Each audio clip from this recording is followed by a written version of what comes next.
কাঞ্চন পৌরসভার শতবর্ষী উকিলবাড়ি সরকারি খাল উদ্ধারে প্রশাসনের উচ্ছেদ অভিযান।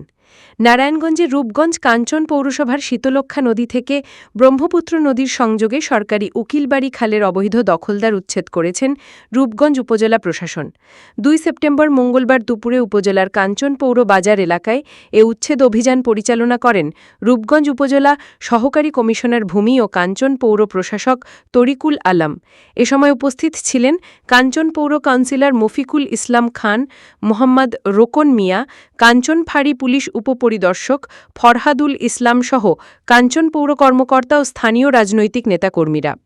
অভিযান পরিচালনা শেষে কাঞ্চন পৌর প্রশাসক তরিকুল আলম সাংবাদিকদের বলেন, বিগত সময়ে সরকারি খাল স্থানীয় প্রভাবশালী ও কতিপয় আবাসন কোম্পানির লোকজন কোথাও বালি ফেলে, কোথাও দোকানপাট ঘরবাড়ি করে দখলে নিয়েছে।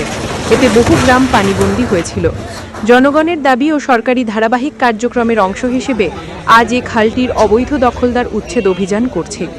খালের সীমানায় যত শক্তিশালী থাকুক তা উচ্ছেদ করা হবে। পাশাপাশি খাল খননের মাধ্যমে পানি প্রবাহ ফিরিয়ে আনা হবে।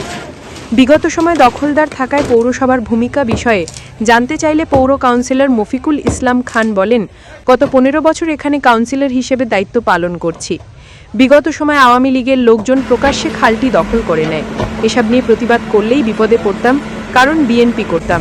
তবুও প্রশাসনের আইন শৃঙ্খলা সভায় এসব তুলে ধরেছি, সে সময় কোনো কাজ হয়নি। কাঞ্চন পৌরসভা এটি ২০০২ সালে প্রতিষ্ঠিত। এটি কাঞ্চন পৌরসভাটি খুবই গুরুত্বপূর্ণ একটি অবস্থানে দাঁড়িয়ে আছে। এখানে ঘনবসতিপূর্ণ এলাকা এবং বেশ কিছু